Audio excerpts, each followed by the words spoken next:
La médiasphère, bienvenue si vous nous rejoignez sur LCI. Édouard Philippe dévoile dans une interview aux Parisiens ses grandes priorités pour 2018. Le Premier ministre qui se justifie aussi sur les reproches faits aux députés novices ces dernières semaines.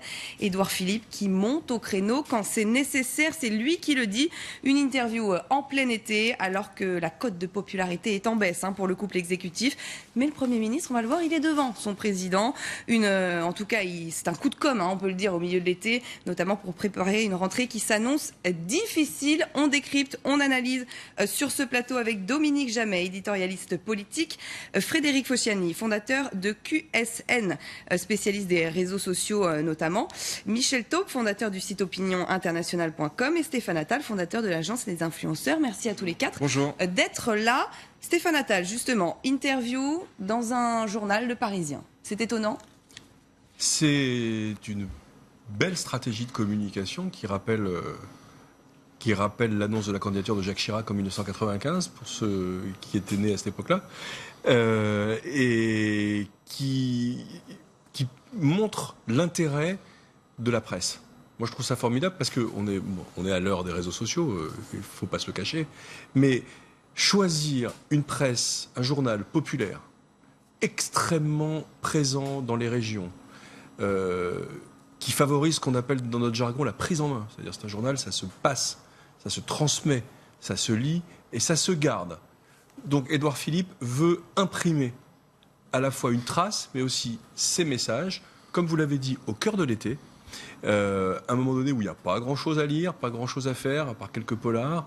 Eh bien, je me dis, sur le plan de la tactique de communication, c'est-à-dire avoir choisi Le Parisien, c'est plutôt bien joué.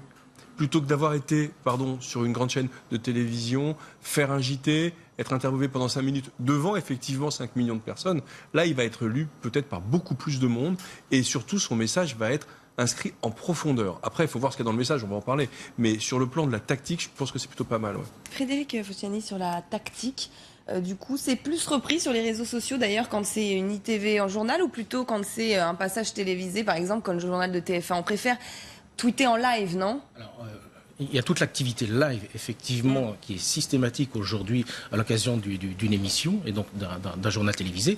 En revanche, effectivement, le fait de communiquer au travers d'un journal qui lui-même a ses propres relais sur un site web, puisque cet article va être relayé sur le site web du Parisien, qui va donc être partagé au travers des réseaux sociaux, c'est une façon également de propager extrêmement rapidement le message qu'il souhaite faire passer. Alors, dans cette interview, il revient notamment sur les couacs. On en a beaucoup parlé ici dans cette émission, les couacs notamment attribués aux députés. Alors, ces députés de La République En Marche, qu'on dit évidemment novices. On a parlé beaucoup du manque de formation. Réponse d'Édouard Philippe, on apprend de ses erreurs.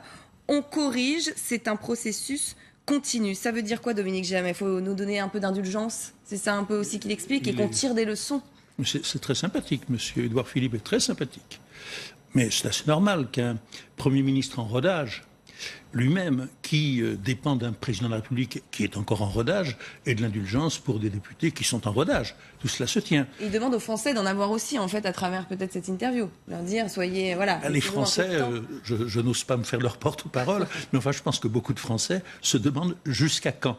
Jusqu'à quand on va invoquer l'excuse de nouveauté, l'excuse d'apprentissage? Peut-être que ce ne serait pas malvenu que, par exemple, au début de septembre, tout le monde cesse de pratiquer les couacs ou d'excuser les couacs. Ça n'est pas sur le... On peut imaginer qu'une nouvelle phase du quinquennat va s'ouvrir pendant laquelle tout fonctionnerait normalement. C'est peut-être du rêve, c'est peut-être de l'utopie, mais ça montre en même temps qu'on n'en est pas sorti. Et c'est un élément de langage particulier, là aussi, processus continu. Si on s'arrête sur ce mot, Michel Taube, c'est... C'est un discours très technocratique, excusez-moi. Pourtant, c'est son approche aussi. Mais c'est complètement son approche et il l'assume. Il dit, moi je suis pas là pour faire du spectaculaire.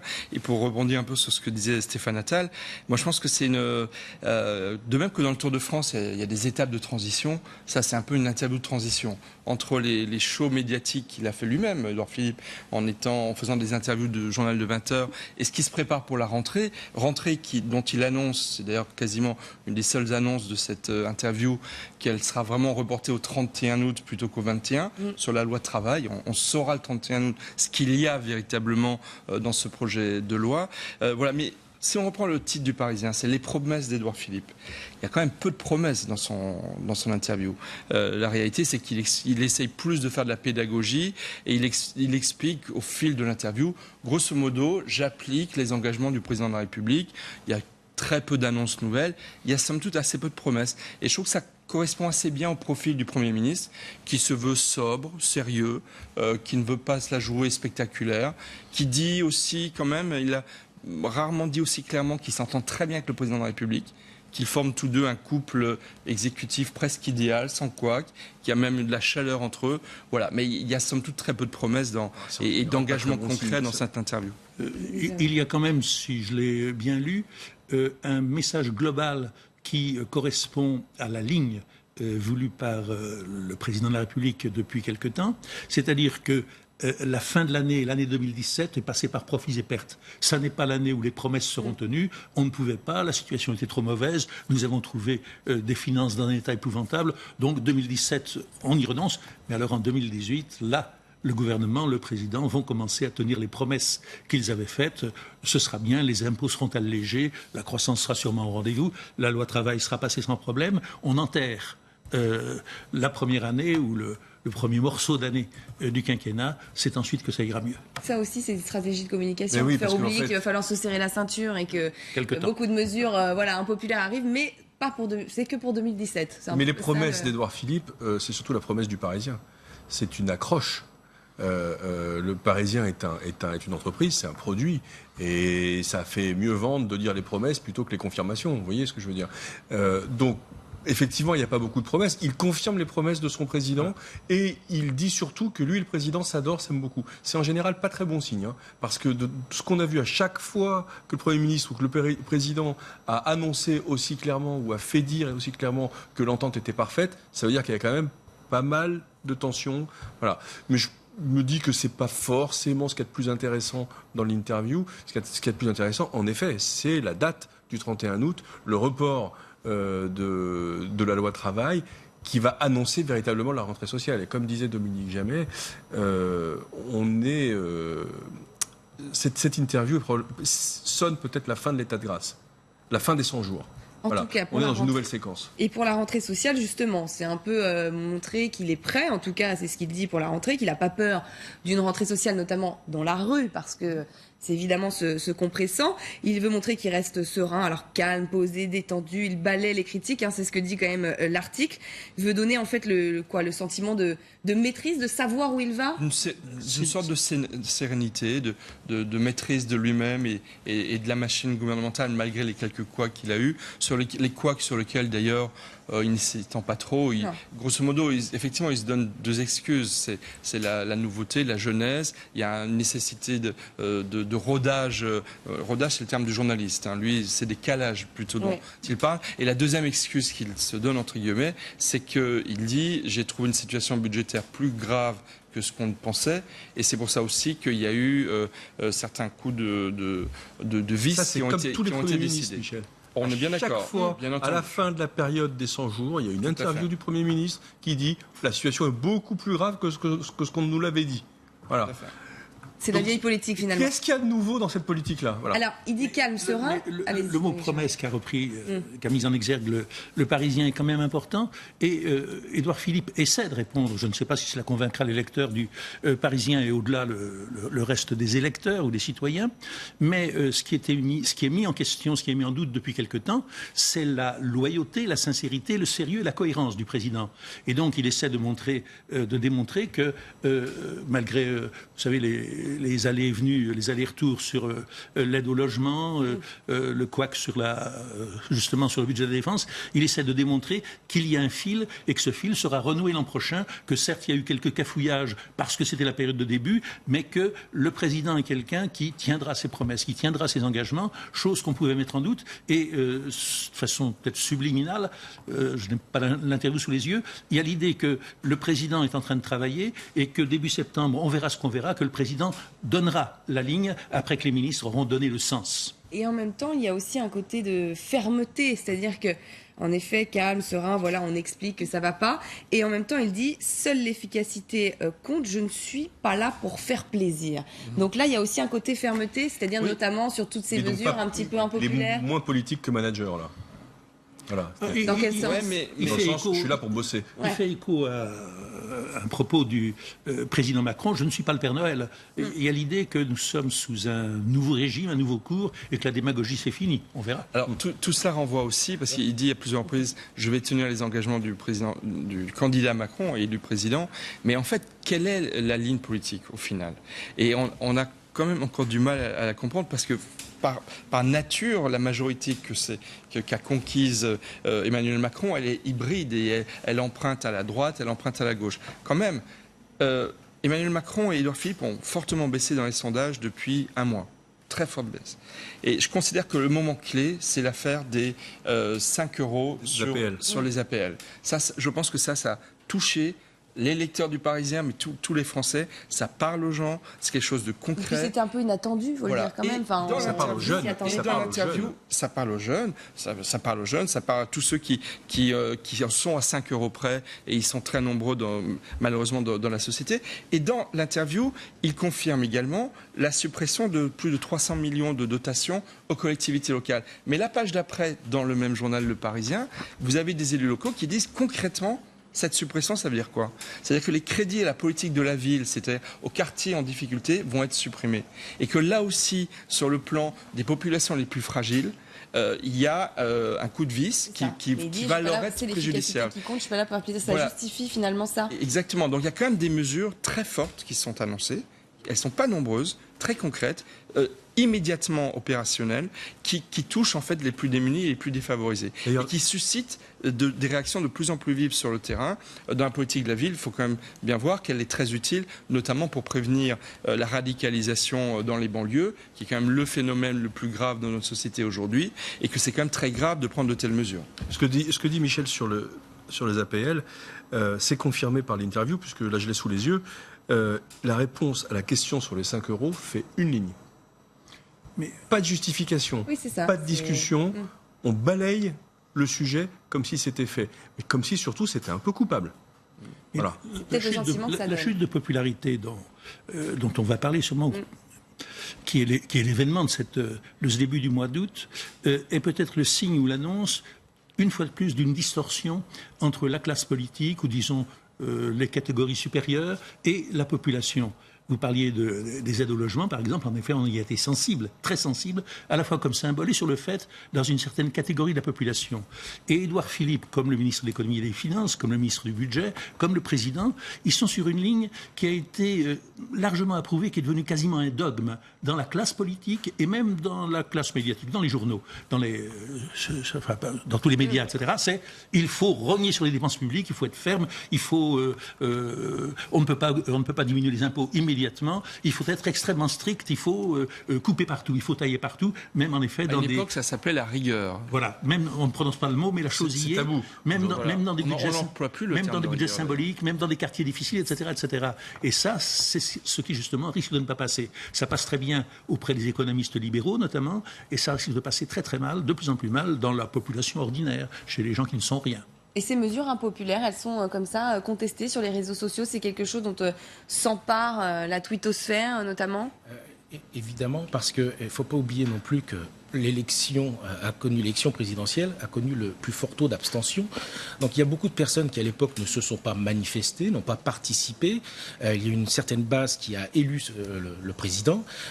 Aujourd'hui, vous avez toute la partie des personnes qui ne se sont pas manifestées, qui ne sont pas allées voter, qui s'expriment. Et qui s'expriment donc notamment sur les réseaux sociaux. Et on sent monter effectivement de l'agacement, voire plus sur certains sujets, de toutes ces personnes qui s'expriment aujourd'hui, qui avaient fait le choix de ne pas s'exprimer au moment de l'élection et qui commencent à s'exprimer aujourd'hui.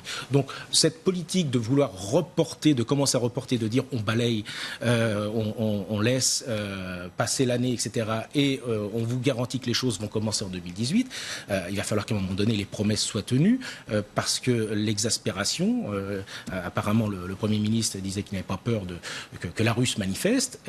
peut-être qu'à un moment donné, la rue va se manifester. Les réseaux sociaux, c'est la vox populi aujourd'hui. Et ce sont des indicateurs, du coup, pour les politiques. Il faut qu'ils s'en réfèrent de ces montées d'exaspération sur certains sujets. Ah bah bien sûr, je pars sur le contrôle de Il y a- Frédéric, mais évidemment que les réseaux sociaux sont aujourd'hui l'expression du peuple. Le peuple a à nouveau la parole grâce aux réseaux sociaux. C'est absolument Mais formidable intempéré pour quand la même, non ? démocratie, mais Absolument. après, il y a des limites. Oui, parce que Il y a des limites à tempérer. cette chute de popularité est à la fois spectaculaire. Il se trouve dans une situation pire que Hollande, pire que Sarkozy. Alors on va y à la même revenir, en époque, effet. à la même époque, 36% d'opinion par rapport au favorable, quinquennat. moins 7 points pour Emmanuel Macron. Et à la fois, c'est grave, c'est préoccupant, j'imagine, pour le pouvoir. Ça nous rappelle qu'effectivement, il a été souhaité, désigné par une minorité. Mais on peut relativiser si on est, j'imagine que peut-être dans les sphères gouvernementales, on veut être optimiste. On peut relativiser parce qu'il est encore au-dessus, largement au-dessus du socle initial. Il n'y avait que 24% de gens qui avaient voté pour lui, encore moins par rapport aux inscrits. Et là, à l'heure actuelle, il est encore assez largement au-dessus. On Il va a un petit revenir matelas. sur cette chute de popularité, mais je voudrais rester sur les réseaux sociaux. On disait que c'est un indicateur, mais il faut quand même trier, faire le tri et relativiser, notamment. C'est compliqué quand même. Absolument. Aujourd'hui, les réseaux sociaux, ça va être un baromètre, mais complémentaire à d'autres outils, comme les sondages, par exemple. Les réseaux sociaux n'ont pas vocation à remplacer les sondages. Donc, ce qui va être intéressant, c'est de tenir compte à la fois des sondages, mais également de ce qui se passe sur les réseaux sociaux. On a bien vu, à l'occasion des primaires, par exemple, de droite, que certaines tendances ont commencé à émerger très fortement au travers des réseaux sociaux, peut-être avant qu'elles se manifestent au travers des sondages. Donc, mais ensuite, la tendance a été confirmée au travers des sondages. Donc, il faut relativiser, bien sûr, comme les sondages qui utilisent qui utilisent des critères extrêmement spécifiques pour évacuer justement les extrêmes dans leurs calculs. On ne peut pas faire ça avec les réseaux sociaux, mais ce qui va être intéressant avec les réseaux sociaux, c'est d'observer la tendance sur la durée. Et non pas de faire une photo à un moment précis pour se dire, voilà quel est le sentiment aujourd'hui. Non, ça ne veut pas dire grand-chose. Ce qui fait le lien entre les deux, c'est la marge de manœuvre, en réalité. Oui, mais les 36%, ça donne la marge de manœuvre de l'exécutif par rapport au socle électoral qu'il a porté au pouvoir. Ils ont encore une petite marge de manœuvre, mais il y a donc 64% des Français qui restent à convaincre. Alors, en fait, c'est peut-être trop simple. Et puis ça baisse surtout, donc Ouais, on voit les deux baissent. 37% Stéphane, si je me permets pour Édouard Philippe, 36% pour Emmanuel Macron. Alors, je me permets de nuancer parce que je pense que la marge de manœuvre est beaucoup plus importante pour eux, pour une raison institutionnelle. C'est que, vu qu'il est président de la République, qu'il a une majorité parlementaire il n'y a pas d'élection écrasante, avant longtemps. il n'y a pas d'élection avant 2 ans, tant que sa majorité parlementaire sera soudée aux ordres ou adhérente à leur démarche, il peut avancer, en tout cas c'est ce qu'il considère, sans tenir compte de la démocratie d'opinion, des réseaux sociaux, des sondages. Le risque de la sanction est Alors, encore plus fort. Évidemment, mais dans 1 an, 1 an et demi, la question se reposera. Mais là, ils sont institutionnellement, et pour ma part, je crois encore un peu plus au jeu institutionnel qu'au phénomène d'opinion par les sondages et par les réseaux sociaux, même si ceux-ci ont et les médias également, ont un poids de plus en plus important.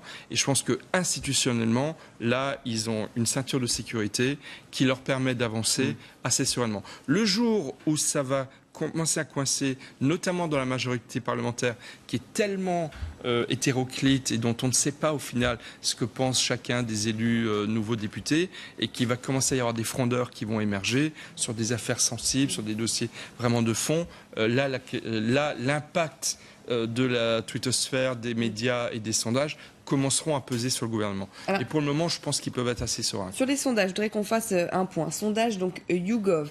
Popularité clairement en baisse, donc 36% d'opinion favorable pour Emmanuel Macron, donc c'est moins 7 points, 37% pour Édouard Philippe, moins 2 points, et puis aussi 49% des personnes interrogées jugent négativement l'action globale du président. Alors on a tenté d'expliquer un peu pourquoi. Eh bien l'opposition, elle aussi, elle a son idée sur la question. Alors on va les écouter, ces députés. Écoutez, visiblement, la magie Macron commence à ne plus faire effet, puisque le président de la République est en pleine dégringolade, une dégringolade d'ailleurs historique, puisque c'est la dégringolade la plus impressionnante sous la Ve République pour un président de la République. Le président n'est pas à la hauteur de la fonction. On a un système qui devient hyper présidentiel, avec une volonté d'affaiblir tous les contre-pouvoirs. Lui-même paye sa propre inexpérience. Il est peut-être arrivé trop vite, trop tôt, à un poste de responsabilité qui aujourd'hui le dépasse. Ça le dépasse, Emmanuel Macron, son poste à grande responsabilité? Je reprends ce qui vient d'être dit. C'est vrai que institutionnellement, il n'y a pas péril en la demeure, pour l'instant. Et tant qu'en effet, on peut se reposer sur un matelas, alors là, extrêmement confortable, de 80% environ des députés, quelquefois plus, quelquefois moins, on est tranquille. Mais en revanche, cette baisse spectaculaire de popularité, ce rapprochement avec le socle initial, donne de plus en plus de poids et de plus en plus de plausibilité au recours à la rue.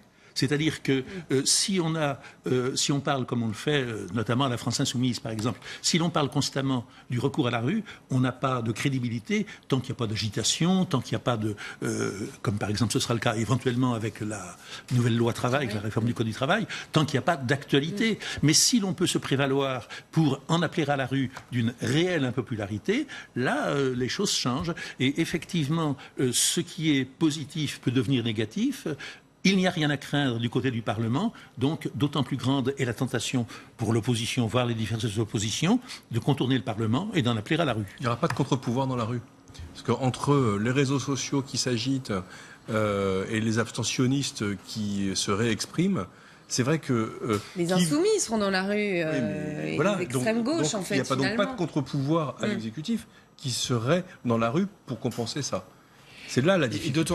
Ceci d'autant plus que le jour où les syndicats ont annoncé que leur première manifestation pour protester contre le projet de loi travail se tiendrait le 12 septembre, c'est-à-dire 10 jours avant la fin de l'été, puisqu'ils ont annoncé que la loi d'habilitation définitive et l'entrée en vigueur de la nouvelle loi de travail serait au plus tard le 21 septembre. Mais ils ne vont pas réussir à faire descendre dans la rue toute la France entre le 12 septembre et le 21 septembre. Donc c'est en fait une comédie que jouent actuellement les syndicats par rapport au pouvoir. Et je pense qu'ils ont complètement intégré le fait que cette loi va passer, qu'ils ne sont pas en mesure de faire contre-pouvoir suffisamment pour faire reculer le gouvernement et le Parlement, qui a tous les rouages institutionnels pour avancer, même s'il y a quelques centaines de milliers de personnes dans la rue. Et donc, effectivement, je pense que là, actuellement, comme le disait d'ailleurs le député de droite, monsieur Fasquelle, c'est vrai qu'actuellement, les contre-pouvoirs ne sont pas en mesure de faire face aux décisions que prend le gouvernement. Et l'hyper-présidentialisation dont il parle aussi, Daniel Fasquelle. Il y a une vraie hyper-présidentialisation. Oui, oui, ça c'est vrai. Ça c'est clair. Parce que justement, Christophe Castaner, Édouard Philippe, on les confond, il n'y a que deux qui parlent. Donc évidemment, on les confond. Justement, Christophe Castaner, c'est peut-être la seule question que nos confrères du Parisien n'ont peut-être pas posée à Édouard Philippe. Ils n'ont pas interrogé sur le seul ministre qui est hyper médiatique, qu'on voit tout le temps dans les médias. C'est le porte-parole du gouvernement, c'est un peu son rôle. Oui, mais on a rarement vu il est au front quand même. On a rarement vu un porte-parole aussi présent. Changement de méthode. Non, c'est pas changement de méthode. C'est aussi parce qu'il est quasiment le seul ministre avec le ministre de l'économie, excusez-moi, Bruno Le Maire, qui lui est un animal politique, mais c'est quasiment le seul membre du gouvernement qui remplit la fonction médiatique et la fonction politique. Tous les autres sont plus des techniciens et des technocrates. Et Christophe Castaner, donc, est très sous pression, très sollicité. Notamment, il a fait des commentaires fort déplacés par rapport à la visite de Rihanna à l'Élysée. Moi, je m'attendais à ce que les journalistes l'interrogent sur son membre du gouvernement qui est le plus exposé. Et là, il n'y a pas eu de question. Mais en off, Christophe Castaner se plaint d'être un petit peu seul au front. Hein. Il aurait besoin que ses collègues gouvernementaux, voire même députés, viennent en capacité de défendre le programme gouvernemental. C'est peut-être ça qui manque aussi, hein. Et c'est ça qui fait chuter dans les sondages. C'est qu'il n'y a pas de puissance de communication, de puissance d'expression diverses. Donc, quand c'est divers, ça veut dire que ça fait unanimité, ça ressemble à l'unanimité. Il n'y a pas cette puissance médiatique qui pourtant devrait profiter à un nouvel exécutif dans l'état de grâce dans lequel nous sommes. Et je trouve qu'il n'utilise pas assez cette fenêtre médiatique ouverte béante aujourd'hui et qui est concentrée sur 2 personnes. On a parlé beaucoup d'Édouard Philippe comme justement, est-ce qu'il est chef du gouvernement, est-ce qu'il est le collaborateur d'Emmanuel Macron. Il s'en défend un petit peu justement dans cette interview au Parisien. Enfin, il dit « J'essaie d'être sérieux, solide, de monter au créneau quand c'est nécessaire. L'omniprésence n'est pas gage d'efficacité gouvernementale. » C'est un peu pour se justifier, peut-être sur...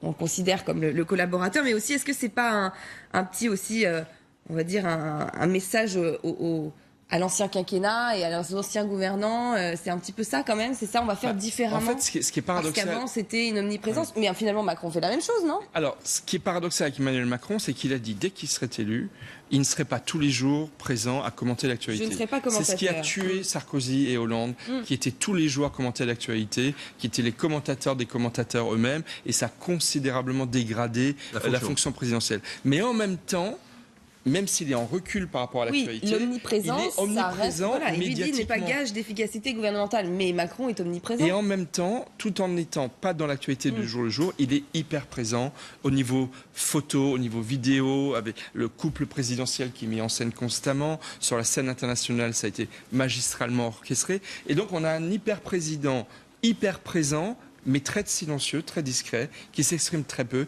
Il y a très peu d'affaires d'actualité qu'il a commentées. Il y en a une, à ma connaissance, c'est l'affaire de l'assassinat de Madame Halimi, sur lequel il s'est exprimé parce que la justice tardait à prendre des décisions. Mais sinon, il ne commente pas. Donc, du coup, dans ce paradoxe, ça remet encore plus de pression sur Castaner, qui est sursollicité et qui ne peut pas manquer de faire quelques impairs, étant lui-même complètement débordé. Mais vous avez raison.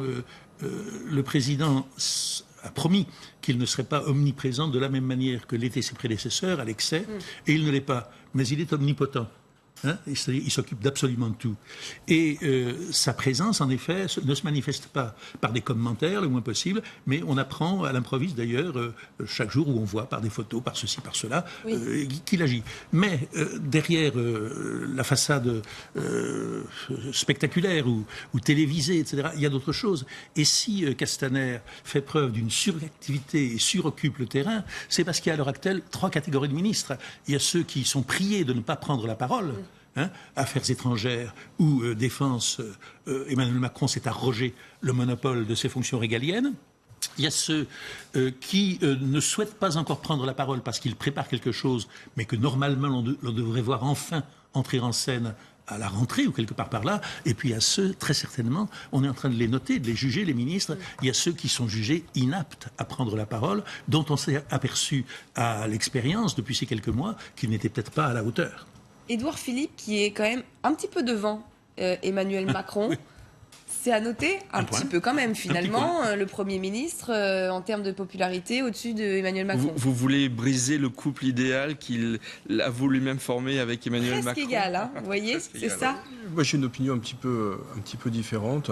La stratégie de communication d'Emmanuel Macron, et donc, par voie de conséquence, celle de son Premier ministre, ressemble beaucoup à celle de François Mitterrand lorsqu'il était cornaqué par Jacques Pilan, c'est-à-dire le silence, la rareté plutôt que le silence, et puis une sortie spectaculaire quelque part.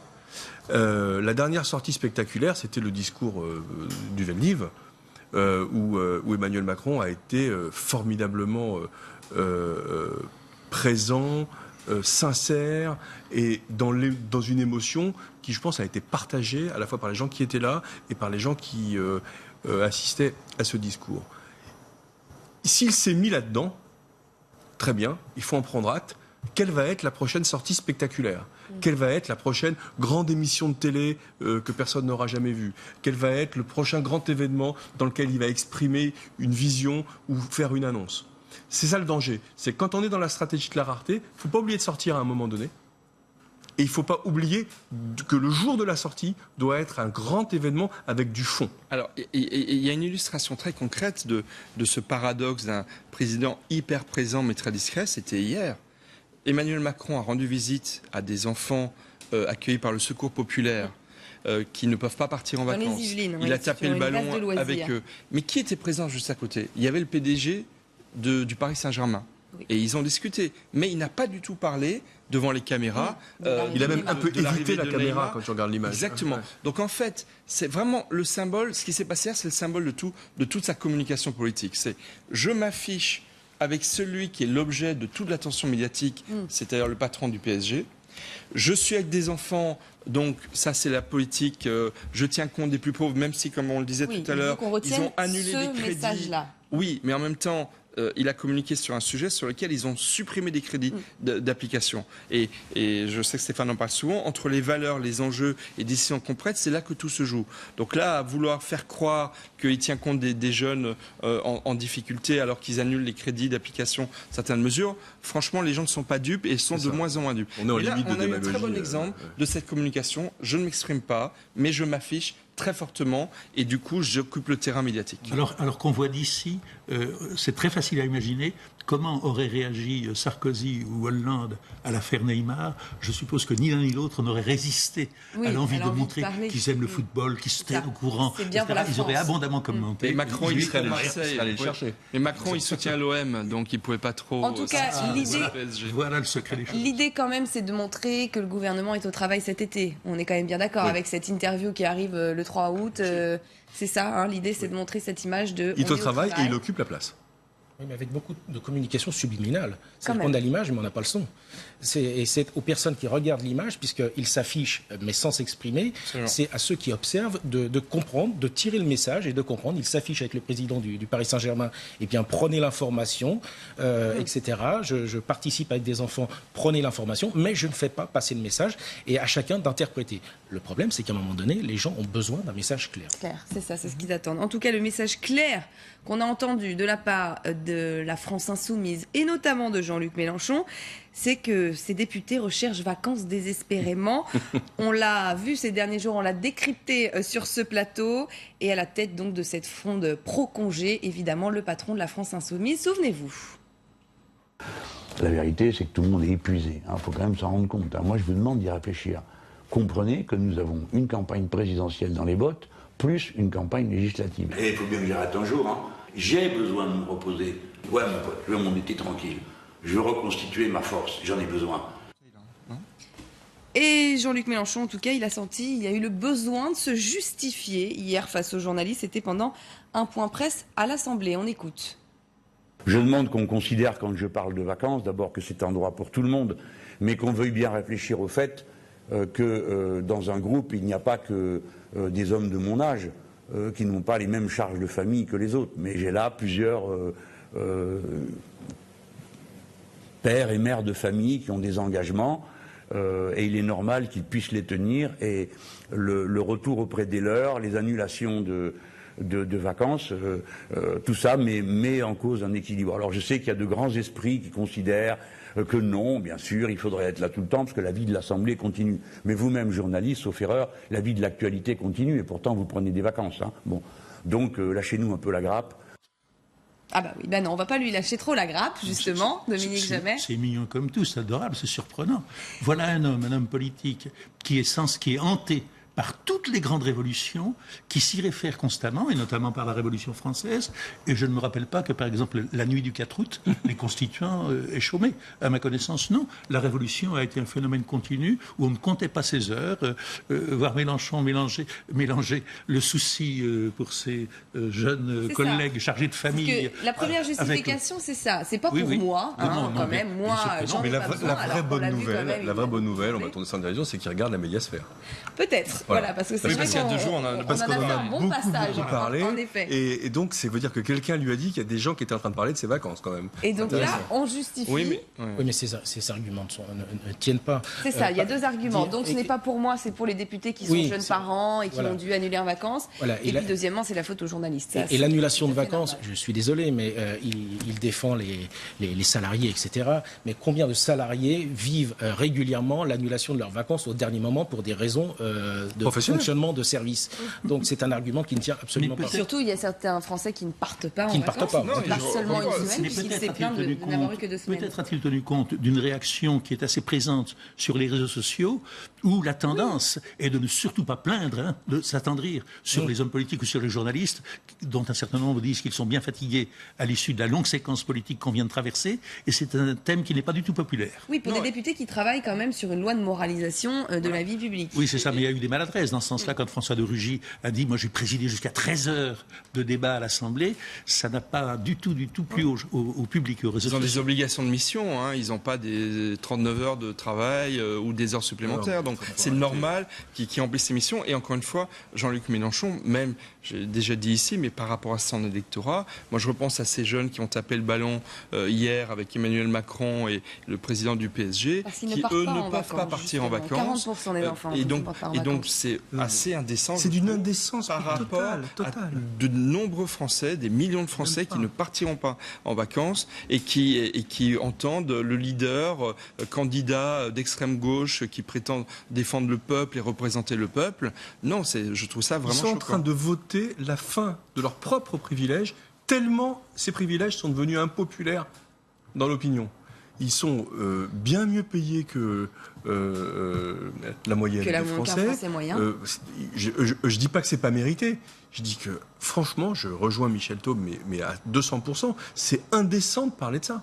Vraiment. Et l'argument ultime contre les journalistes, encore une fois. C'est-à-dire que c'est notre faute et lâchez-nous la grappe, les journalistes. Mais il est très élégant. C'est toujours aussi dans sa façon de dire que c'est nous et que c'est notre faute. Alors ça, c'est la stratégie évidente de la France insoumise en termes de communication politique. Faire des journalistes une cible et les discréditer. Absolument. Ils jouent à fond le peuple, pas mal les réseaux sociaux. Parce que Mélenchon, il a sa chaîne YouTube sur laquelle il est très présent, il est beaucoup suivi sur sa chaîne YouTube, et il joue beaucoup les réseaux sociaux et le peuple contre les médias et contre le système politique. Et la libre parole, c'est la grossièreté. C'est une stratégie qui est... Et d'ailleurs, pour être honnête, quand on fait une émission où on parle de la France insoumise, souvent les réactions sont très virulentes sur Twitter, mais des réactions contre les journalistes, évidemment, qui sont pro-France Insoumise. Mais ça, c'est assez classique aussi. Le message passe, effectivement, sur le fait de trouver un coupable. Et ce coupable, ce sont les médias. C'est un message qui est passé. Donc et notamment chez les électeurs Mélenchon, ou ce qu'on pourrait appeler l'extrême gauche française, ou des électeurs qui se reconnaissent, ou des citoyens en tout cas qui se reconnaissent plus dans l'électorat d'extrême gauche, qui eux se font plaisir. Mais reconnaissons que pour l'instant, cette stratégie, elle paye.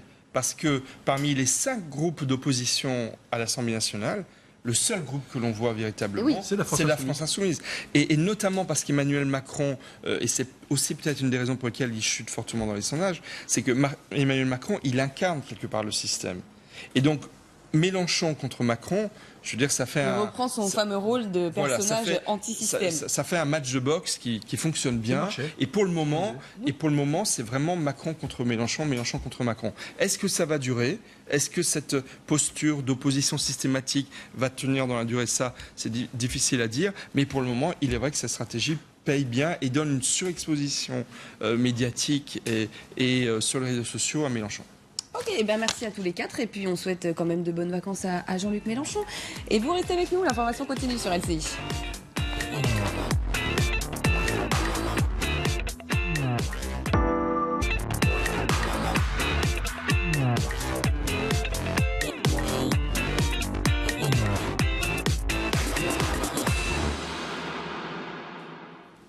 La Médiasphère, bienvenue si vous nous rejoignez sur LCI et on va commencer par vous montrer 2 images, les Champs-Élysées et le Parc des Princes. Alors pourquoi ? Eh bien parce qu'il y a les boutiques du PSG, bien sûr. Et Neymar est au PSG. Son maillot est donc en vente, ça y est, dans les boutiques. Et vous le voyez, il y a foule, il y a du monde. Neymar au PSG, Neymar qui a signé, Neymar présenté aujourd'hui à la presse à 13h30. Grosse communication autour de ce joueur, vu le prix qu'il coûte. Ce n'est pas très étonnant, mais on va en débattre et le décrypter tout de suite sur notre plateau avec Dominique Jamais, éditorialiste politique. Frédéric Foschiani, fondateur de QSN Digital. Vous êtes spécialiste des réseaux sociaux et de l'e-réputation. Michel Taube, fondateur du site opinioninternationale.com.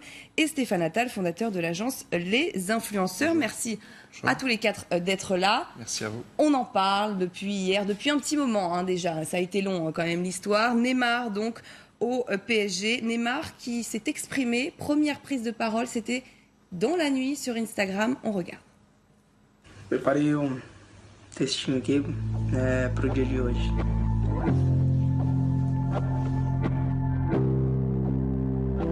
A vida de atleta é movida por desafios. Alguns são impostos a nós, outros são fruto de uma decisão nossa. para mantermos a luz que ilumina nossa carreira, que é intensa, mas curta. O Neymar. Tem chance. Olha a arrancada do Neymar, entra na área de novo, passou pelo marcador, bateu! O Barcelona foi mais do que um desafio.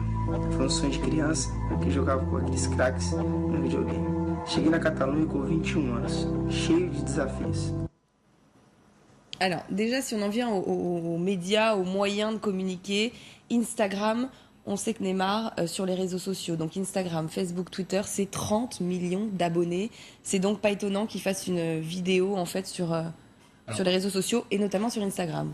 Alors, juste permettre de changer un petit peu le chiffre. Les 30 millions, ça concerne uniquement son compte Instagram. Sur l'ensemble de ses réseaux sociaux... Ah oui, c'est que Instagram. Voilà. Twitter. Que Twitter. Twitter. Sur l'ensemble de ses réseaux sociaux, ça représente 170 millions de personnes. Ah oui, en effet, le chiffre. 170 millions de personnes, pour mettre en perspective, le PSG, c'est 46 millions de personnes qui les suivent sur les réseaux sociaux.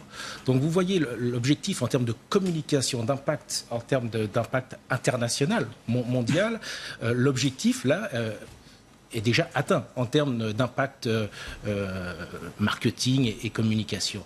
C'est de faire parler de Neymar et au travers de Neymar de faire parler du PSG qui est, là encore, si on prend l'exemple des réseaux sociaux, qui est largement en retrait des grands clubs internationaux comme Barcelone, Real Madrid ou Manchester United, qui est très très loin derrière et qui va pouvoir augmenter largement sa visibilité avec un joueur de ce calibre. Sur la forme, on est dans une chambre d'hôtel, on passe des vidéos de ce qu'il a fait avant, il remercie le Barça quand même en expliquant, voilà, c'est tout le football. Le football, c'est le sport le plus populaire au monde, c'est le sport universel.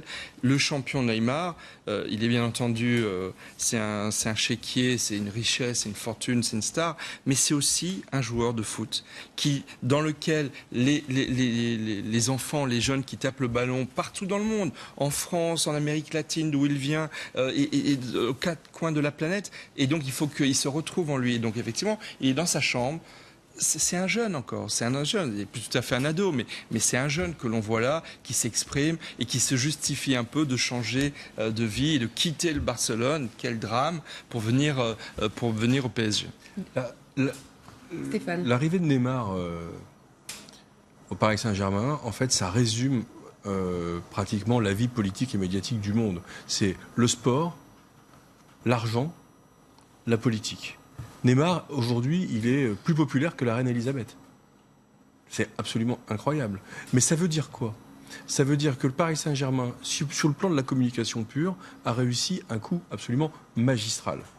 Parce que, désormais, ils sont l'épicentre de la planète football. Et comme le dit Michel, le football, c'est la religion la plus pratiquée au monde. Voilà. Donc on ne peut que s'en féliciter pour les amateurs de sport, pour le sport français, pour le foot français. Ce matin, Didier Quillot, le directeur général de la Ligue de football, exprimait son plaisir et sa volonté de voir d'autres grands joueurs rejoindre les clubs français. Ce qui sera possible grâce à l'arrivée de Neymar aussi d'ailleurs. Donc il y a quand même ce côté un petit peu vertueux. Maintenant, il ne faut pas se tromper. C'est pas n'importe qui fait venir Neymar. C'est le Paris Saint-Germain, et le Paris Saint-Germain appartient au Qatar. Et le Paris Saint-Germain est un outil d'influence du Qatar. Et j'ai envie de dire aujourd'hui, et je parle au conditionnel, histoire de ne pas avoir de problème juste après, que finalement, tant mieux que ces 220 millions aillent au Barcelone, au moins ça ne va pas aller financer quelques actions terroristes dans le monde dont on suppose quand même que le Qatar, en finançant les frères musulmans, en finançant le Hamas, n'est quand même pas complètement blanc-bleu. Le Qatar voilà. dans le viseur de la communauté internationale, voilà, en tout cas qui est assez surveillé, on peut le dire. C'est quand même un bon coup pour la France aussi. On parle du PSG, du football, mais pour la France, c'est aussi un bon coup de communication. Oui, je vois ce que vous voulez dire. En même temps, je ne le vois pas. Je ne vois pas en quoi la France est concernée. Mais je le vois très bien. Bon, moi, 3 observations modestes qui n'ont rien d'original, rassurez-vous. Bon, ça en dit long. Ça dit tout sur l'état de notre société et de la société mondiale. Alexis Corbière parlait hier de la vitrine d'un monde fou. C'est un peu ce que vous voulez dire. Je suis assez en accord avec Alexis Corbière sur ce point-là. Sur ce point-là. Les 222 millions dont j'ai appris qu'ils vont être remboursés au-delà extrêmement vite, c'est quand même plus que la somme qui a fait un peu de bruit. Vous savez, ce que l'on attendait de la suppression de 5 € sur l'aide au logement, 150 millions d'un côté, 222 millions de l'autre. Félicitations, bravo. Et puis, effectivement, bon, c'est un petit pas pour monsieur Neymar et c'est un grand pas pour le Qatar. Le PSG, il communique depuis hier fortement, hein, on peut le dire. Alors, ça a commencé avec un premier tweet. On a vu le joueur Thiago Silva qui regarde sa montre. Vous voyez, donc un peu la question, voilà, on attend, il y a quelque chose qui va se passer. Puis ensuite, ils ont diffusé une vidéo. Alors, la vidéo, évidemment, c'est donc emblématique Paris. Vous voyez, on a vu Montmartre, on a vu l'Arc de Triomphe et la Tour Eiffel aux couleurs du Brésil. Et puis ensuite, on va le voir s'afficher « Is coming ». Et puis quelques minutes après, attention, le voilà, évidemment, Neymar avec ce tweet Bienvenido et le maillot du PSG. Là, on est dans une communication incroyable. C'est un peu facile, mais ça fait un peu le Messi arrive. Le Messi arrive. Voilà, pas Lionel, mais c'est ça que je voulais dire. Vous avez vu, je connais un peu en football quand même. Mais c'est un qui arrive. Mais pour rebondir sur ce que disait Stéphane, sport, argent, politique. C'est vrai que c'est très important ce qui se passe actuellement, parce que c'est pas qu'une histoire de football, c'est pas qu'une histoire de transfert, même d'une star mondiale, parce qu'il est une star mondiale. Et je trouve quand même que le Neymar, c'est comme Messi et Ronaldo, ce sont des stars planétaires. Ce sont des stars planétaires, et il y en a très peu. Dans le cinéma, il y a DiCaprio et 2-3 autres. Mais là, effectivement, sur ce coup-là, j'ai envie de dire que le Paris Saint-Germain a gagné sa saison. En termes de communication, il a gagné sa saison. Mais la dimension politique, elle est majeure. Parce qu'effectivement, il y a le Qatar qui est propriétaire du PSG, qui a d'ailleurs participé fort probablement à la transaction, parce que sinon, au niveau du fair play financier, ça n'aurait pas été possible pour le PSG de suivre. Et il y a actuellement, on est dans une période très importante, à deux égards. D'abord dans le court terme et à plus long terme. Court terme, c'est qu'il y a un conflit majeur actuellement entre l'Arabie Saoudite et le Qatar, que le Qatar cherche par tous les moyens à sortir de son isolement diplomatique et également du blocus dont le pays, ce petit pays, est actuellement l'objet par l'Arabie Saoudite, le géant voisin, et que donc tout ce qui va lui permettre de sortir de cette isolement, notamment en termes de diplomatie, de communication, lui sera utile. Et je pense, moi, que l'arrivée de Neymar maintenant est utile dans la stratégie du Qatar. Deuxième élément, c'est qu'on est à 5 ans d'un événement. Et Neymar, il a signé pour 5 ans avec le PSG. Mais qu'est-ce qui se passe dans 5 ans? Il y a la Coupe du Monde au Qatar. Et que c'est pour ça qu'à mon avis, ils vont largement amortir l'investissement faramineux que constitue la venue de Neymar. C'est que sa valeur va considérablement augmenter parce que le PSG va devenir de plus en plus il sera au Qatar dans l'équipe du Brésil. Alors, communication. Ça, ce serait le Qatar. On pourrait en faire évidemment une émission, mais là, on reste sur le côté communication. Bien sûr. Là, Frédéric, ça a agité les réseaux sociaux hier, tout ce qui s'est passé et cette espèce de suspense qu'a instauré le PSG. Tout était fait pour que ça fonctionne. Tout était fait pour ça. C'était d'ailleurs un des objectifs du PSG, c'est de faire parler du PSG. Donc, ils ont commencé immédiatement. On a bien vu le nombre de tweets qui se sont envolés sur les 2 derniers jours.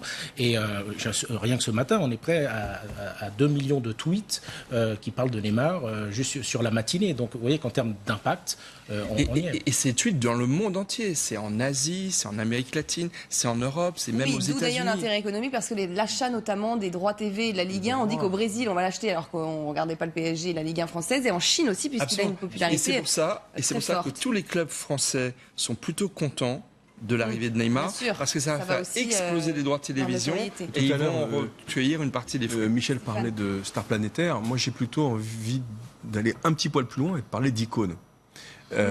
Neymar est une icône au même niveau que les icônes que le Paris Saint-Germain a fait venir depuis le rachat par le Qatar, pardon d'en reparler, mais Ibrahimovic, David Beckham. On oublie que David Beckham a joué quelques mois, quelques semaines, mais iconiquement, c'est très important pour l'implantation du Paris Saint-Germain et de son image aux États-Unis. Et à la limite, je vais vous dire, je reste sur mon image de tout à l'heure, c'est comme lorsque la princesse Elisabeth a pris la princesse Diana comme icône. C'est exactement la même chose. C'est-à-dire qu'on se sert de l'amour populaire, de cette religion quelque part populaire qu'est le football, pour utiliser une icône au profit d'une stratégie politique de soft power ou d'influence, appelons ça comme on veut, qui va largement au-delà d'un match de football, qui va à l'organisation d'une Coupe du Monde, qui est un événement absolument...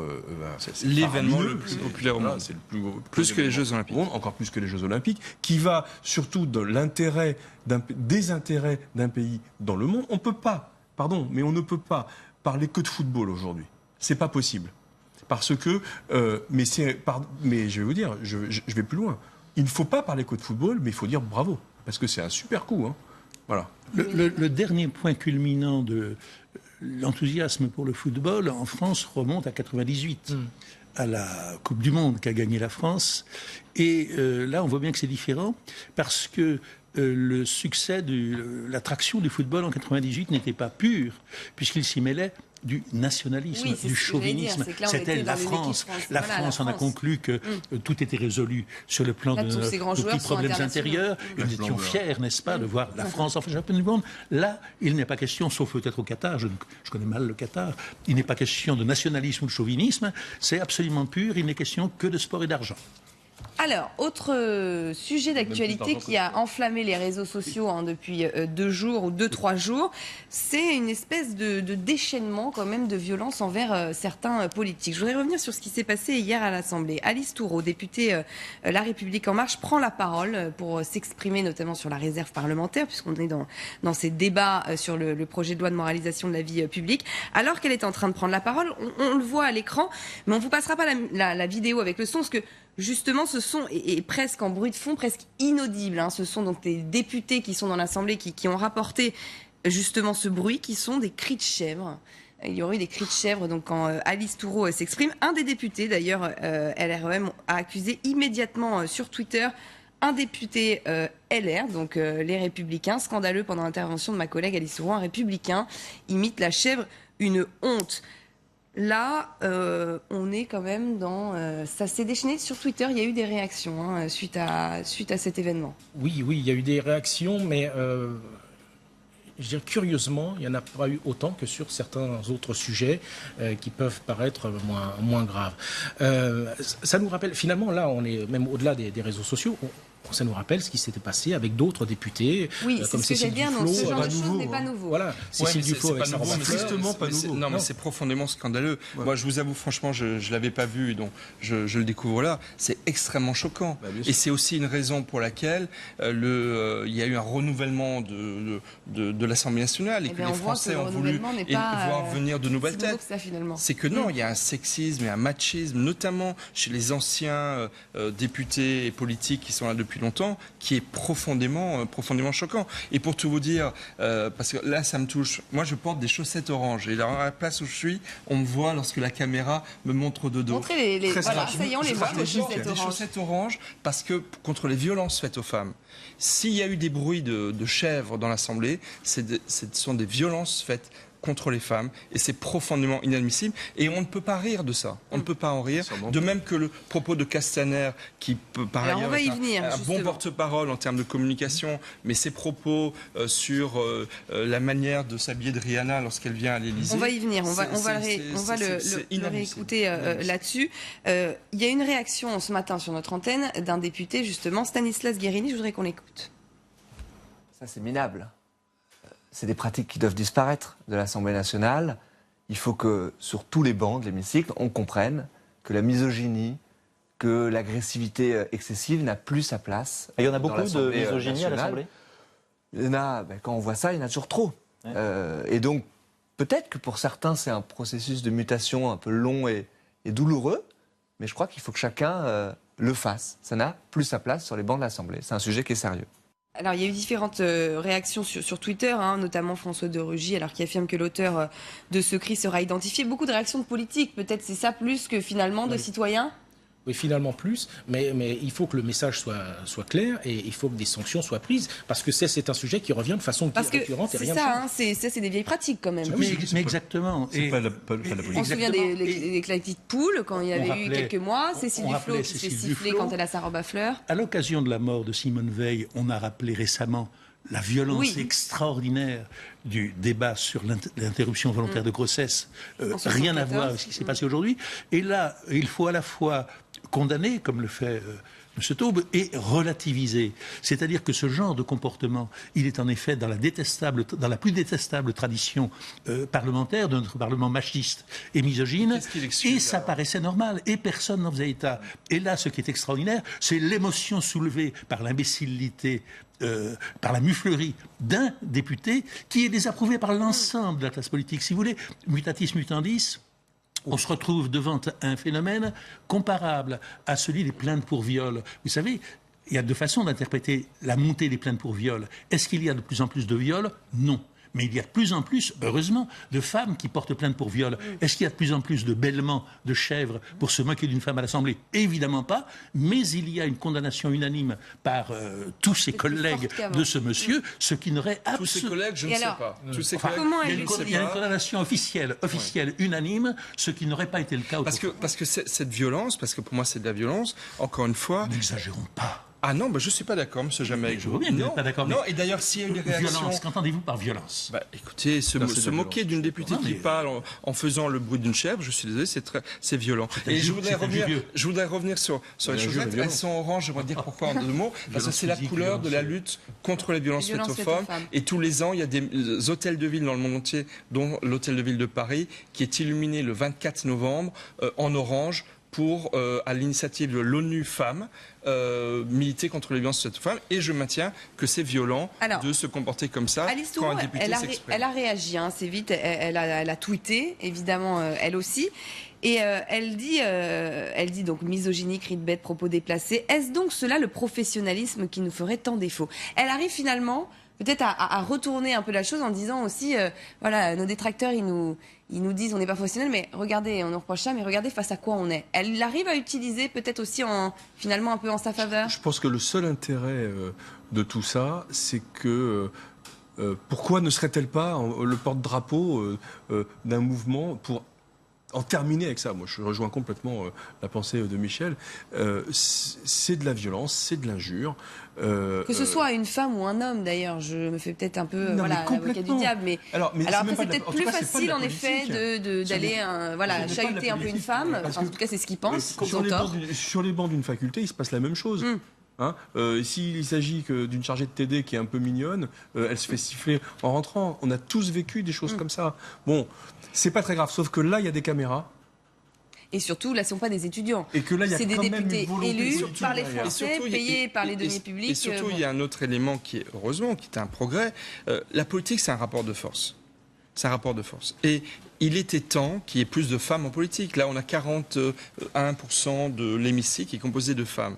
Mais lorsqu'elles étaient très minoritaires, lorsqu'elles étaient 5%, 10%, effectivement, les phénomènes de moquerie vis-à-vis d'une femme, en fonction de la manière de s'habiller, de s'exprimer, etc., étaient beaucoup plus nombreuses. Mais elles le sont moins aujourd'hui, aussi parce que le rapport de force s'est inversé, parce qu'il y a eu parfois des lois sur les quotas. Je pense à la loi Copé-Zimmermann qui oblige à avoir 40% de femmes dans les conseils d'administration des entreprises de plus de 500 salariés. Je pense à l'engagement qu'ont pris La République En Marche et les Insoumis. Je crois que c'est les seuls, le Parti Socialiste également, d'avoir une parité de candidature aux législatives qui a fait que plus de femmes sont entrées à l'Assemblée nationale. C'est aussi pour ça que les misogynes, les machistes et les violents vis-à-vis des femmes sont aujourd'hui plus minoritaires. J'entends bien, mais que d'une journée ou de plusieurs journées de débat parlementaire sur des sujets extrêmement importants, on ne retienne que cet incident en dit long sur l'abaissement du niveau des débats parlementaires et sur le fait que l'on est beaucoup plus sensible à des aspects superficiels et secondaires de la politique qu'au fond des choses. De quoi parlait Mme Toureau? La réserve parlementaire. Ah, pardon. Oui. Vous le savez. Bon, c'est ça. Est-ce qu'elle disait des choses judicieuses ou pas? Est-ce qu'elle était un bon député? Le fait qu'un député sur 577 se soit conduit comme un mufle et un crétin, c'est important. N'exagérons pas quand même.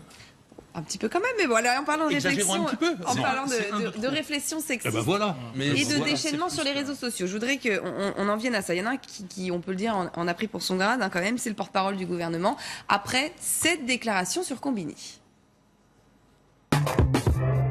Ah si, en plus je suis arrivé à l'Elysée, elle était encore là et on nous a fait passer par une porte dérobée. J'ai même pas pu rencontrer Rihanna, mais je trouve que finalement j'aurais été un peu déçu, sa tenue était peut-être un poil trop ample. Ouh là là là là là là là là. Là, ça a fait aussi réagir sur les réseaux sociaux. Ça fait réagir, mais c'est tellement surprenant, une personne qui est porte-parole d'un gouvernement. On a l'habitude en plus de le voir si sérieux, si dans ces... Là, c'est un petit peu... Encore une fois, aller là-dedans. Alors. Mais encore une fois, on est sur un sujet, ça montre bien le fait que certaines personnes, lorsqu'ils parlent de femmes, se permettent des légèretés qu'ils ne se permettraient pas avec d'autres. Est-ce que... si Leonardo DiCaprio était venu rendre visite au président, il aurait tenu des propos sur sa tenue vestimentaire ou sur un autre chef d'État. Non, là, il se permet des propos qui peuvent forcément être mal interprétés parce que c'est une femme, parce qu'elle n'avait pas la tenue qu'elle a dans ses clips ou sur scène. Et c'est tout à fait trop déplacé. ample veut dire pas assez moulant. Voilà. Il a reconnu sa maladresse. Je voudrais quand même qu'on écoute sa réponse. C'était sur LCI hier soir. Je pense que, alors que je parlais des APL, alors que je parlais de nombreux sujets dans cette interview, je me dis que ça devient quand même un tout petit peu compliqué d'avoir une expression qui soit une expression sous le ton de l'humour et qu'à un moment donné, on prend toujours le risque de ne rien dire tellement c'est millimétré. Ben, moi, je prends le risque quelquefois, je l'ai peut-être fait depuis le début de cette interview, de dire des choses qui sont un peu à la limite. Dans le cas particulier, mon propos a été maladroit, il a été considéré comme sexiste alors que j'avais juste dit que ce jour-là, j'avais trouvé que la tenue de Rihanna était un poil trop ample. Alors, on ne peut plus rien dire, quoi, finalement, c'est ce qu'il dit. Moi, deux choses. D'abord, Christophe Castaner, il avait déjà fait un commentaire sexiste il y a quelques semaines et il reconnaissait lui-même que voilà. Il aime bien faire cet humour-là. Voilà, il aime bien cet humour-là. Alors, en fait, c'est très simple. Les époques changent. Il est vrai qu'il y a 30 ou 40 ans, on pouvait peut-être rire de tout. Des proches, des Pierre Desproges, des Thierry Luron, on n'en voit plus aujourd'hui. Et c'est vrai qu'on est à une époque où on ne peut plus rire de tout. Ça, on peut le regretter, mais c'est une réalité. Surtout quand un débat un peu plus loin, je parlais de Charlie Hebdo par exemple, on est un peu dans ce truc-là, c'est une époque de tension.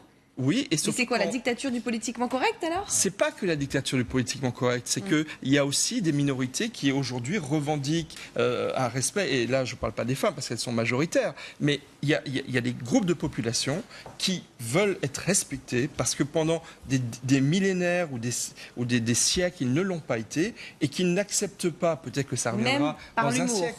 Même par l'humour, qui n'acceptent pas qu'on les critique. Et quand en plus on est ministre de la République, on ne peut pas se permettre de parler, même dans une interview très détendue, comme on parlerait dans une conversation. Sur la com, justement, on ne va pas sur Combini, parce que quand on va sur Combini, c'est en connaissance de cause. Voilà. Okay, donc déjà, je pense qu'il se plante lui-même sur sa propre tenue.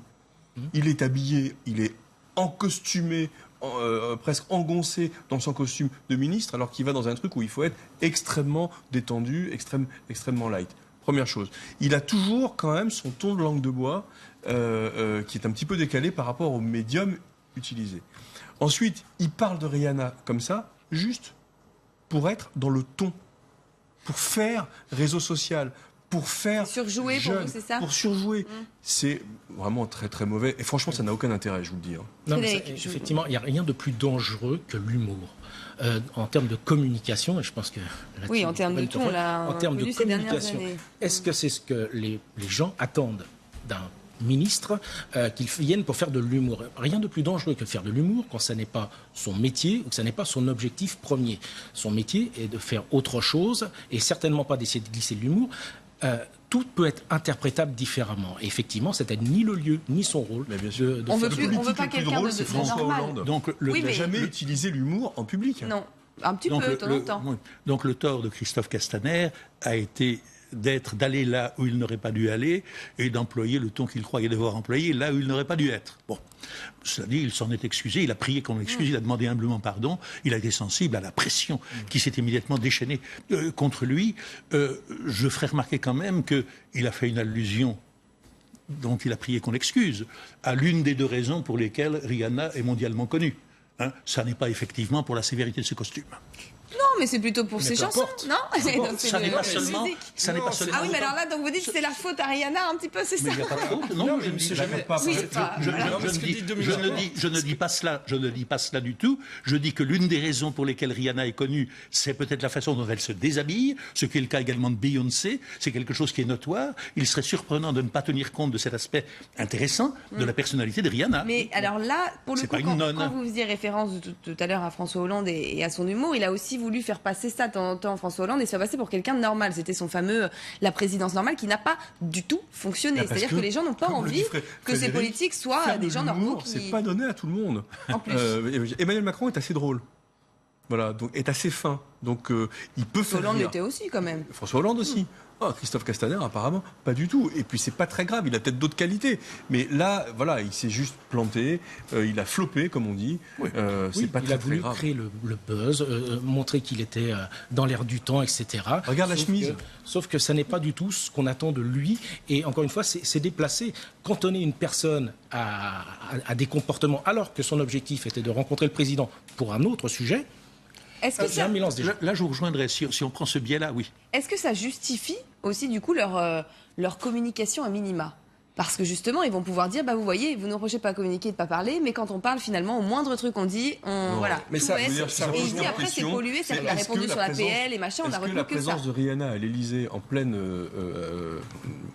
action sur les APL ou autre chose, était vraiment justifiée, pertinente, utile, à moins que ce soit pour faire passer ou cacher autre chose. Il faut quand même rappeler, Dominique Jamais, qu'elle n'est pas venue pour son corps. Absolument. Elle est venue parce qu'elle est présidente d'une fondation. Elle est venue avec son corps. Je voudrais qu'on en revienne sur... Elle préside une fondation d'aide à l'enfance. Exactement. Premier élément, de même que la veille, Bono était venu pour l'aide aux pays en voie de développement. Donc voilà. Comme Bono, quelques jours plus tôt. Je parlais tout à l'heure de la dictature du politiquement correct. Je vous ai vu, ça vous a fait réagir là-dessus sur les réseaux sociaux. On voit ça, où on est là, où est-ce qu'on est dans cette situation-là ? C'est vrai que d'une façon générale, il est de plus en plus difficile de s'exprimer. Il faut faire extrêmement attention, sauf que ces personnalités politiques le savent. Ils sont pour la plupart coachés, formés depuis des années. Ils savent ce qu'il faut, comment s'exprimer, ce qu'il faut éviter de dire, quels sont les sujets qui aujourd'hui peuvent être glissants alors qu'ils ne l'étaient pas il y a 10 ans. Donc oui, il y a le politiquement correct. Mais aujourd'hui, ça va être très facilement relayé. Parce qu'il y a une autre affaire qui a enflammé les réseaux sociaux, c'est celle de Sibeth Ndiaye, qui fait partie du service de presse de l'Élysée, suite à un article du Canard enchaîné qui affirme qu'elle aurait donc envoyé un texto à un journaliste pour confirmer la mort de Simone Veil en écrivant « Yes, la meuf est dead ». Alors, on parvient sur la polémique de savoir si elle a envoyé ce texto, si c'est bien ou c'est mal. De toute façon, on est tous, je suppose, du même avis que c'est extrêmement maladroit, si en tout cas ça a été le cas. Mais je voudrais qu'on écoute justement... En tout cas, je voudrais qu'on écoute Christophe Castaner qui a parlé, parce qu'après, surtout, il y a eu un déchaînement quand même de haine sur les réseaux sociaux, notamment du fait que voilà, elle soit une femme et qu'elle soit noire aussi, des déchaînements sexistes et racistes. Et je voudrais qu'on écoute justement Christophe Castaner, c'était encore hier sur notre antenne. Et au fond, on se fiche totalement de ce que Sibeth Ndiaye peut dire. Et on alimente la machine à baffe. Certains demandent même sa démission. Allez sur les réseaux sociaux et voyez la violence des attaques, et notamment la violence qui est liée peut-être au fait que ce soit une femme noire. Et donc, moi, j'ai vu quand même des choses écrites aujourd'hui d'une très, très grande violence. Alors que depuis le début, elle dit « je n'ai jamais écrit d'où ça vient ? Alors, le point numéro 1, ne l'oublions pas, c'est l'a-t-elle dit ou ne l'a-t-elle pas dit ? Si elle l'a dit, c'est, paraît-il, dit le Canard enchaîné, en réponse à la question d'un journaliste. Et là, 2 observations, et je rejoindrai sur la deuxième. 2 observations. La première, c'est que ça révèle quand même une certaine bassesse d'âme de la part de Mme Ndiaye. Alors, la meuf est dead. Si elle l'a dit, absolument. Bon. Et la deuxième, et c'est là que je vous rejoins tout à fait, c'est que Mme Ndiaye, si elle a dit cela, semble avoir oublié qu'elle n'est plus une attachée de presse, ceci, cela. Elle est chargée de la communication du président de la République. Elle devrait se contrôler. Et 3e point, et alors là, je suis formel, il ne faut pas se foutre du monde. Ça n'est pas parce qu'elle est noire ou parce qu'elle est femme qu'on s'en est pris à elle, c'est à cause de la sottise qu'elle aurait dite, qu'elle aurait faite, et du fait qu'elle occupe ses fonctions, il est normal qu'elle soit exposée à la critique. Oui, enfin, est-ce que ça n'empêche... Mais quand un noir dit une connerie, c'est pas parce qu'il... Quand un noir dit une connerie, ça n'est pas parce qu'il est noir qu'on ne va pas dire que c'est une connerie. On est tous d'accord sur ce plateau, sauf que sur les réseaux sociaux, ce n'est pas le cas. Voilà, c'est très possible. C'est ça, donc justement, l'analyse... Je ne suis pas responsable des réseaux sociaux. Non, bien sûr, mais c'est le constat qu'on fait en fait ce matin, c'est les réseaux sociaux. Il y a 2 types de critiques, effectivement, sur le SMS qu'elle leur a envoyé, et là, on est tous d'accord, c'est même une faute professionnelle. Ça n'est pas tolérable. En revanche, sur les réseaux sociaux, ce qu'on a observé, effectivement, c'est un déchaînement d'une certaine partie de personnes avec des propos racistes, etc., misogynes, mais en même temps, si vous voulez, on voit bien que ces propos-là, finalement, ne servent pas les personnes qui les émettent. Parce que ce qui se passe, on voit bien la façon dont... ça va être un écran de fumée qui va se disparaître très rapidement. On voit bien que le gouvernement va très vite récupérer ces propos pour argumenter autour de la problématique de propos racistes, pour occulter finalement le SMS douteux d'origine. On ne parlera plus du problème et on va tous se fédérer autour de cette personne. Sauf que les personnes... Sert, quoi, un peu, c'est ça, oui, ils vont essayer d'inverser la tendance. C'est une stratégie. C'est une stratégie de communication qui est assez classique, qui est de reprendre quelque chose qui fait parler pour éviter de parler du fond et du déclenchement de l'affaire. Ça donc, les réseaux sociaux sont peut-être alimentés. Alors, je ne suis pas complotiste, ni obscurantiste, mais sont peut-être alimentés par des cellules spécifiques destinées à déporter l'attention de l'opinion sur le fait que Sibeth Ndiaye est une femme et qu'elle est noire, plutôt que sur le fait qu'elle a peut-être dit une très très très grosse bêtise et qu'en plus elle l'a écrite, quoi. Voilà. Ça, justement, sur les réseaux sociaux. Frédéric, allez-y. Justement, les personnes qui sont à l'origine de ces critiques, notamment sur Twitter, ce sont les mêmes qui, au moment du décès de Simone Veil, s'en prenaient à l'avortement et avec des propos extrêmement graves sur l'avorteuse juive, par exemple, etc. Ce sont les mêmes qui finalement viennent finalement défendre Simone Veil aujourd'hui, en s'en prenant c'est tout le paradoxe. À cette personne pour la critiquer par rapport à la couleur de sa peau, etc. Donc c'est pour ça qu'il faut aussi relativiser ce genre de propos en fonction de la source et des personnes qui les émettent. Quel profil finalement derrière ces personnes-là? Voilà, on voit bien pareil, on est dans l'extrême là aussi. On est dans l'extrême. Vous savez, vous allez sur n'importe quel site web, site de news, etc. Quand vous regardez les commentaires qui sont mis sur chaque article, etc., il n'y a aucun commentaire qui sera positif que vous pourrez exploiter. Ça n'apporte strictement rien. Ce ne sont que des critiques extrêmement basses. Là, on est exactement au même niveau. Donc il faut absolument relativiser. Ça ne représente pas l'intégralité de la pensée. C'est une partie d'extrémistes qui de toute façon cherchent des opportunités, quel que soit le sujet, pour se focaliser dessus. On voit bien qu'ils sont passés de Simone Veil et aujourd'hui ils ne se rendent même pas compte que finalement ils défendent Simone Veil alors qu'il la critiquait au moment de sa disparition. La fachosphère dans toute sa splendeur. Oui, mais alors justement, c'est ça ? Absolument. Combien y a-t-il de personnes dans la fachosphère ? Que représente la fachosphère en France? Elle est très présente sur Internet. Très présente sur Internet. Elle représente vraiment, et d'ailleurs elle est même, je pense, surreprésentée sur les réseaux sociaux, parce que c'est là qu'ils peuvent s'exprimer librement, déballer. C'est un défouloir généralisé. Ceci dit, il ne faut quand même pas oublier une chose. C'est qu'au premier tour de l'élection présidentielle, on a une candidate d'extrême droite qui a fait 7 millions de voix. Et qu'il y en a eu ensuite 11 millions au deuxième tour.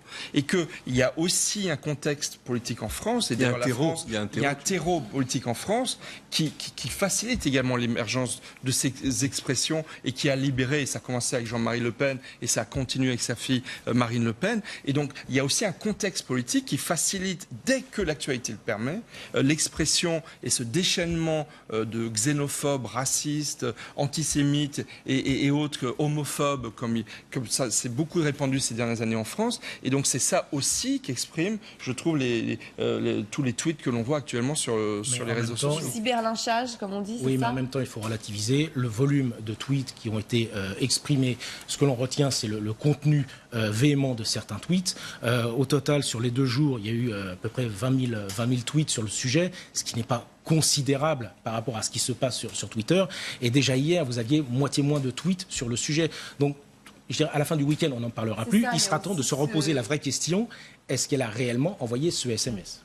Il y a aussi ce côté très instantané, c'est ça, dans les réseaux sociaux. C'est-à-dire qu'en plus, une actu peut en balayer une autre et finalement, mais elle est exactement pareille. C'est ça. Elle est exactement pareille. Sibeth Ndiaye est exactement là-dedans, dans l'instantanéité. On l'a découvert dans le documentaire qui est passé sur TF1 sur la campagne d'Emmanuel Macron. Parce qu'elle est de cette génération. Elle est de cette génération-là. Finalement. Donc, je vais vous dire... elle incarne le renouveau et c'est très bien. Il n'y a aucune preuve qu'elle ait écrit ce SMS. Si jamais elle l'a écrit, elle doit juste s'excuser et qu'on passe à autre chose. Voilà. Oui, parce que là, on est dans les problématiques de gestion de crise classique, c'est-à-dire commencer par nier alors qu'on sait que c'est vrai, on connaît le fameux droit dans les yeux, je vous regarde droit dans les yeux et on sait que c'est faux. forcément, à un moment donné, on connaîtra la vérité. Donc, on sait très bien qu'en termes de gestion, de communication de crise, commencer par nier la réalité, ça ne mène à rien. Ça mène à la crise. Et ça mène à la crise. Et on est dans une période où l'actualité est tellement faible. Sa réputation en tant que professionnel, par rapport au documentaire qui donnait un visage assez positif de cette personne nouvelle, etc. Là, elle est en train de se décrédibiliser complètement. Mais qui montrait une méthode nouvelle avec les journalistes, qui l'appelait quand même assez frontalement pour se plaindre dans ce documentaire. Bardot meurt, à ne pas dire la vieux cacalanché. Voilà, c'est ça à peu près. Peut-être que comme il s'agit d'un SMS, c'est un écrit, donc ce sera assez facile de savoir. Il y a deux personnes qui le savent, c'est elle et le journaliste. Donc on devrait assez rapidement savoir si le SMS a bien été envoyé. On va le savoir très vite. Là où elle est en position de faiblesse, c'est retour à cette fameuse gestion de crise dont parlait Frédéric. On est dans une période tellement faible, tellement vide en termes d'actualité, que ça peut occuper beaucoup d'espace. Voilà. Et on sait... Neymar, ça va durer quelques jours. Neymar, ça va durer quelques jours, mais il y a un match de foot demain. On va commencer à rentrer dans une sorte de normalité dans le football. Moi, je lui conseillerais vraiment de faire en sorte de communiquer sur la vérité. Il n'y a pas autre chose que la vérité en communication de crise. Et la vérité, ça s'assume. Voilà, ça s'assume dans les actes et dans les mots. Le mensonge, il n'y a aucun contre-exemple. Il n'y a aucun contre-exemple. Chacun qui a menti s'est retrouvé sorti. De toute façon, le canard enchaîné ne lâchera pas. Jamais. Je vois à l'instant que Neymar a atterri, qu'il est en route pour Paris. Ça, formidable. c'est une voilà, ça va reprendre un peu le... Voilà, on terminera la boucle bouclée par le début de l'émission. En effet, Neymar est à Paris, Neymar au PSG, Neymar a signé. On a vu tout ça dans cette émission. Merci beaucoup à tous les quatre d'y avoir participé. Et vous, vous restez avec nous parce que l'information continue toujours sur LCI.